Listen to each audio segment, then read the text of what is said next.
Veliki pozdrav i dobrodošli na naš kanal. Penzionisani general i bivši komandant američke vojske u Europi, Ben Hodges, upravo je izneo procenu zbog koje se u vojnim krugovima diže prava pravcata histerija. Govori se o kopnenom napadu, o sivim zonama, o Suvalki koridoru i o pitanju koje evropske lidere drži budnim noću. Da li je Rusija spremna da testira peti član NATO pakta? Prema rečima Hodgesa, koji je za emisiju HTV-a Agenda Svet izneo svoje viđenje trenutne situacije na Bliskom istoku, iskustva iz Ukrajine i budućnost evropske odbrane, Rusija ne planira da osvoji cijelu Europu, kako se to nekada govorilo za vrijeme hladnog rata, ali ono što planira, kako tvrdi ovaj visoki oficir u penziji, moglo bi da bude podjednako opasno po koheziju NATO saveza i po bezbednost istočnog krila alijanse. Hodges je u svom obraćanju izneo scenario koji do sada niko u zvaničnom Vašingtonu nije hteo da potvrdi niti demantuje.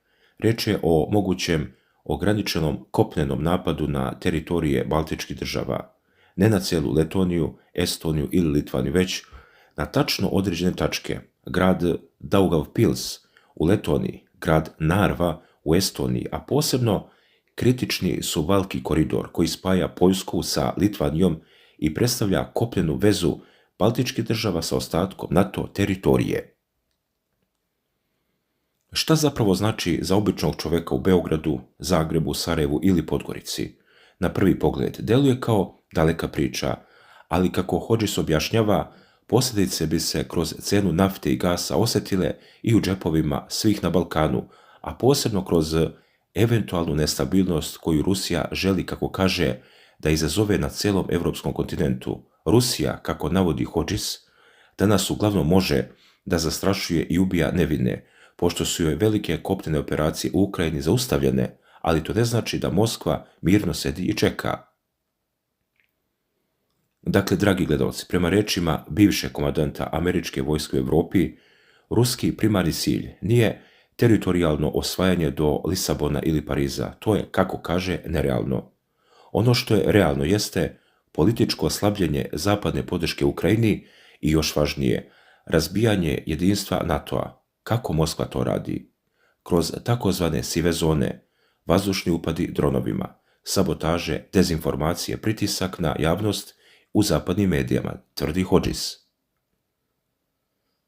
I tu dolazimo do najpotresnijeg dela njegovog intervjua. Hodges je direktno rekao: može da zamisli kopneni napad na Daugavpils ili Narvu i onda poslije tog napada Rusija bi se okrenula zapadu i postavila pitanje: želite li zaista nuklearni rat zbog ovoga?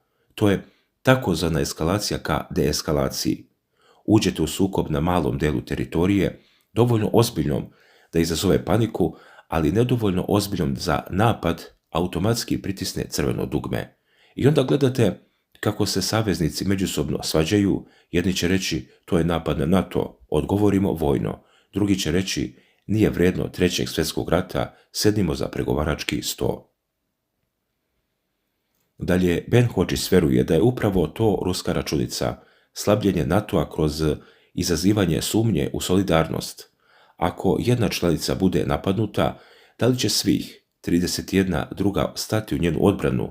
Šta ako je napad tako izveden da se može tumačiti kao nešto između provokacije i objave rata? Ali pre nego što zaronimo dublje u baltičke zamke i Suvalki koridor, koji se pominje u svim vojnim analizama, moramo se vratiti na ono što se dešava na Bliskom istoku, jer, kako Hodges objašnjava, Bliski istok i Europa su danas povezani više nego ikada, ne samo kroz migracije, već i kroz cenu energenata i kroz namjere Irana da proširi sukob.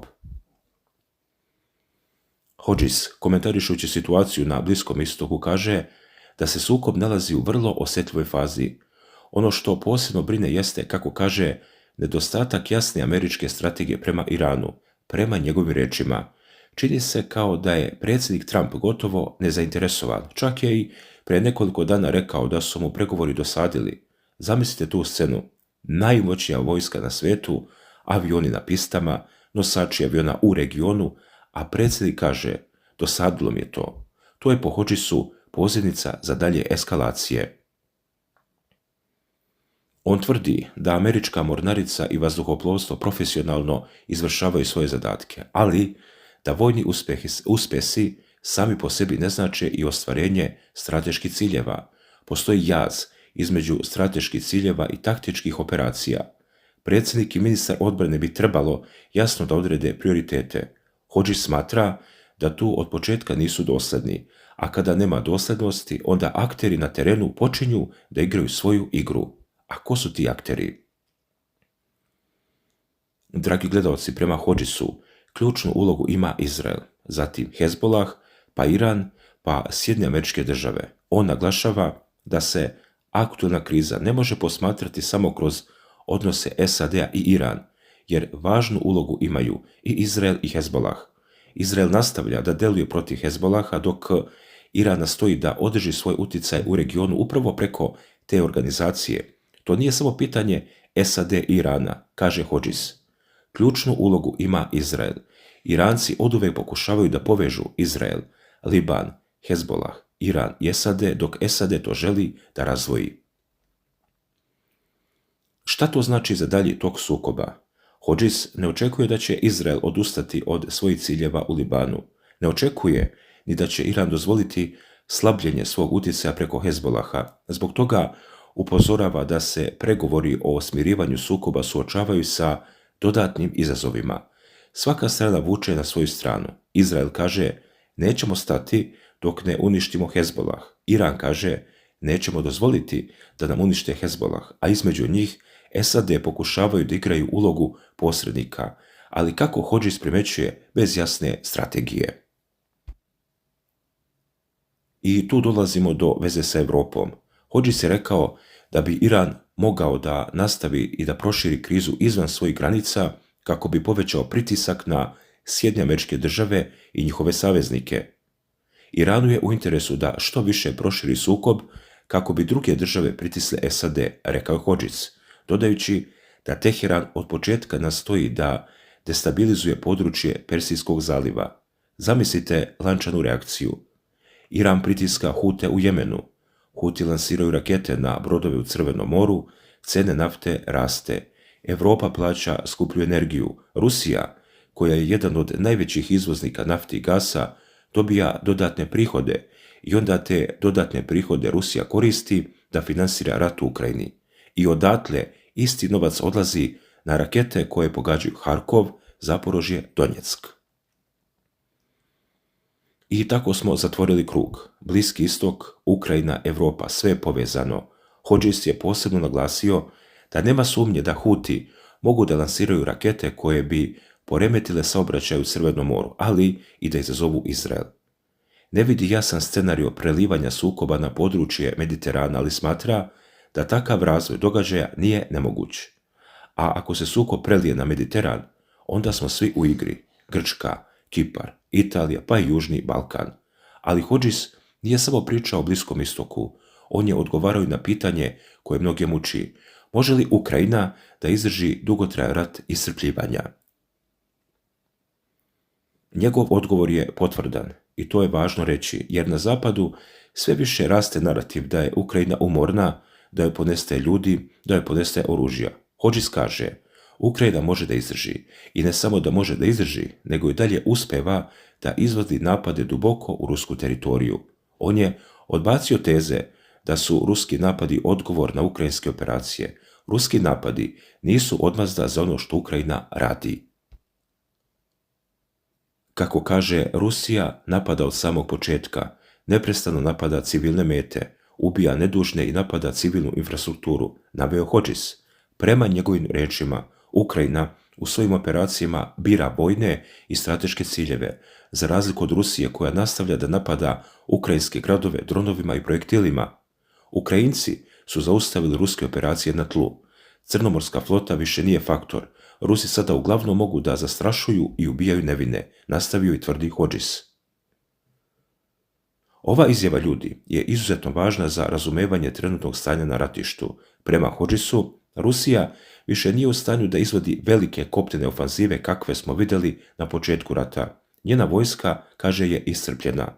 Izgubila je ogromnu količinu tenkova, oklopnih vozila, artiljerije. Ono što je ostalo jeste mogućnost da gađa iz daljine, da lansira dronove, šahede, da lansira rakete, ali da uđe sa tenkovima u Kijev, da zauzme Odesu, da preseče Ukrajinu na pola, to više nije realno, tvrdi Hodges. I upravo zato, kako Hodges objašnjava, Ukrajina je promijenila taktiku. Ona sada sve više udara na rusku energetsku infrastrukturu. Zašto? Zato što prihodi od izvoza energenata omogućavaju Moskvi nastavak finansiranja rata. Ukrajinci znaju da će Rusiji biti teško da finansira ovaj rat sljedeće godine ako ne bude mogla da prodaje naftu i gas Kini i Indiji, poručio Hodges. I tu dolazimo do ključne tačke. Kina i Indija su i dalje najveći kupci ruske nafte i gasa. One nisu uvele sankcije Rusiji, one nastavljaju da trguju i taj novac odlazi na rakete, dronove, granate. Ali Hodges smatra da Ukrajina može da poremeti tu računicu. Kako? Prema njegovim riječima, Ukrajina će nastaviti da razvija sposobnosti za izvođenje dubinskih udara unutar ruske teritorije. I Rusija, sve teže kako tvrdi, može da zaštiti svoje ključne objekte. Ukrajina može da prodre i 1000 km u rusku teritoriju, a Rusi to ne mogu da spreče, tvrdi Hodges. To je velika tvrdnja. Ako je tačna, onda nijedan naftna rafinerija, nijedan vojni aerodrom, nijedno skladište municije u Rusiji više nije sigurno. I sada se vraćamo na Baltik. Zašto je Hodges uopšte pomenuo Daugavpils, Narvu i Suvalki koridor? Zato što smatra da Rusija pokušava da odvrati pažnju Zapada, dok se svi fokusiramo na Ukrajinu i na Bliski istok. Rusija tiho jača svoje snage u Kaliningradskoj oblasti i o ovome je nedavno pisala Politika u svojoj analizi pod naslovom Trn u oku NATO-a. Ruska najvažnija tvrđava Kaliningrad. Ta analiza objavljena je i opisuje Kaliningrad kao jednu od najosjetljivijih tačaka Europe i mjesto gdje se direktno sudaraju interesi Rusije i NATO-a. Kaliningrad je geografski odsečen od ostatka Rusije. Nalazi se između Litvanije i Poljske, obe članice NATO-a i Europske unije. Upravo taj položaj čini ga jednim od najmilitarizovanijih regiona Europe. Za Moskvu, Kaliningrad nije samo teritorija, ona je strateška vojna tvrđava u srcu istočnog krila NATO pakta. Također, iz tog regiona Rusija kontroliše veliki deo Baltičkog mora, nadgleda kretanje NATO snaga i drži pod pritiskom Baltičke države. I tu Hodgesova procjena dobija punu težinu. On kaže da Rusija može da testira spremnost alijanse na reakciju kroz ograničene vojne incidente u Baltičkom regionu i navodi konkretne primjere. Daugavpils, Narva, Suvalki koridor. A zašto baš ti gradovi? Zato što u Daugavpilsu i Narvi živi veliki broj etničkih Rusa. Rusija bi mogla da upotrebi argument zaštite ruskog stanovništva, kao što je to uradila 2008. godine u Gruziji i 2014. u Ukrajini. To je takozvani pretendent za intervenciju. Suvalki koridor je još osjetljivija tačka. To je uski pojas teritorije između Poljske i Litvanije dugačak oko 100 km koji povezuje Baltičke države sa ostatkom NATO-a. Ako Rusija preseče taj koridor, Estonija, Letonija i Litvanija ostaju odsečene od kopnene podrške. NATO bi morao da ih snabdeva morem i vazduhom, što je daleko teže, i onda bi Moskva postavila pitanje: hoćete li ratovati za ovo? Hodges nije rekao da će se to sigurno desiti. On je rekao da može da zamisli taj scenario, a to je ogromna razlika, ali sama činjenica ljudi da jedan bivši komandant američke vojske u Europi javno izgovara ovakve scenarije govori o ozbiljnosti situacije. To nije teorija zavere, to je analiza zasnovana na procjeni ruskih kapaciteta i ruskog načina razmišljanja. I dok se ovo dešava na istoku Europe, na jugu se sprema još jedna potencijalna eksplozija. Hodges je upozorio na delovanje jemenskih Huta, koji su prema njegovim rečima sposobni da lansiraju rakete koje bi poremetile saobraćaj u Crvenom moru. A zašto je to važno za Europu? Zato što kroz Crveno more, kroz Suezki kanal prolazi ogroman deo svetske trgovine, uključujući i energente. Ako Huti počnu da gađaju brodove u većem obimu, cene nafte i gasa rastu, a više cene energenata, kako Hodges kaže, idu na ruku Rusiji. I tako opet ljudi dolazimo do istog zaključka, sve je povezano, rat u Ukrajini, sukob na Bliskom istoku, tenzije na Baltiku, cene nafte, rast nezadovoljstva na zapadu, jačanje desničarskih partija, migracije. Hodges ne kaže da će doći do trećeg svjetskog rata, on kaže nešto drugo. On kaže da Rusija igra na kartu podjele i straha. Upravo o migracijama i o europskim odgovornostima na te izazove govori se u kontekstu novog pakta o migracijama EU, koji je počeo da se primjenjuje 12. juna 2026. Na prvi pogled, migrantska politika nema veze sa tenkovima u Letoniji, ali Hodges je rekao nešto ključno. Rusija želi da zastraši stanovnike zapadnih država kako bi oni pritisnuli svoje vlade da prestanu da podržavaju Ukrajinu. Kako se zastrašuju stanovnici? Kroz vesti o velikom broju migranata, o nesigurnosti na granicama, o terorističkim prijetnjama, o ekonomskoj krizi i što je veća kriza na granicama Europe, što je veća nesigurnost, to je lakše prodati priču da treba smanjiti podršku Kijevu i usredsrediti se na sopstveni mir i sigurnost. A novi pakt o migracijama EU, koji je stupio na snagu upravo sada, pokušaj europskih lidera da odgovore na te izazove. Predsjednica Europske komisije Ursula von der Leyen izjavila je da pakt donosi sigurnije spoljne granice, solidarnost među državama članicama i efikasnije procedure za azil i vraćanje nelegalnih migranata. Dalje, komesar za unutrašnje poslove i migracije Magnus Brunner rekao je, citiram ga, dovodimo u red našu europsku kuću. Ovime stvarno uslove da mi odlučujemo ko može da dođe u Europu, ko može da ostane, a ko mora da ode. Pakt predviđa obaveznu registraciju svih neregularnih migranata, temeljnu bezbednosnu provjeru i ubrzane granične postupke. Za tražioce azila za koje je malo verovatno da će biti potrebna međunarodna zaštita ili koji predstavljaju bezbednosni rizik, uvodi se ubrzani postupak na granici koji može trajati najviše 12 nedelja. Osobe čiji su zahtjevi odbijeni morat će da se vrati u roku od 12 nedelja. Ali pakt je podijelio Europu. Krajnja desnica ga smatra previše blagim, dok na levom spektru nailazi na kritike da je previše restriktivan i da krši prava izbjeglica. Amnesty International tvrdi da će pakt dovesti do porasta patnje i decenijama unazaditi europsko pravo na azil. Sa druge strane, kritičari sa desnice kažu da pakt nije dovoljno restriktivan i da neće zaustaviti masovnu, neregularnu imigraciju. Mađarska i Poljska su glasale protiv u Savetu EU. I upravo tu Hodgesov scenarij dobija još jednu dimenziju. Podeljena Europa, nesigurne granice, migrantski pritisak, rastuće cene energenata, rat u Ukrajini, kome se ne vidi kraj, sukob na Bliskom istoku koji prijeti da se proširi. U takvom okruženju Rusiji je lakše da igra svoju igru. Dakle, dragi gledalci, kao što ste mogli da čujete u ovoj današnjoj analizi, general Ben Hodges izneo je niz veoma ozbiljnih tvrdnji i procena koje su izazvale dosta pažnje širom Europe. Međutim, ako mene pitate, mislim da je u pojedinim delovima otišao malo predaleko, posebno kada govori o Ruskoj federaciji i njenim mogućnostima. Kada neko kaže da Rusiji nije stalo ništa drugo osim da gađa iz daleka i da zastrašuje, mislim da su to već prilično teške riječi. Bez obzira šta ko misli o Rusiji, da li je voli ili ne voli, činjenica je da se radi o jednoj od najvećih vojnih sila na svijetu, državi koja i dalje ima ogroman vojni, ekonomski, energetski i diplomatski utjecaj.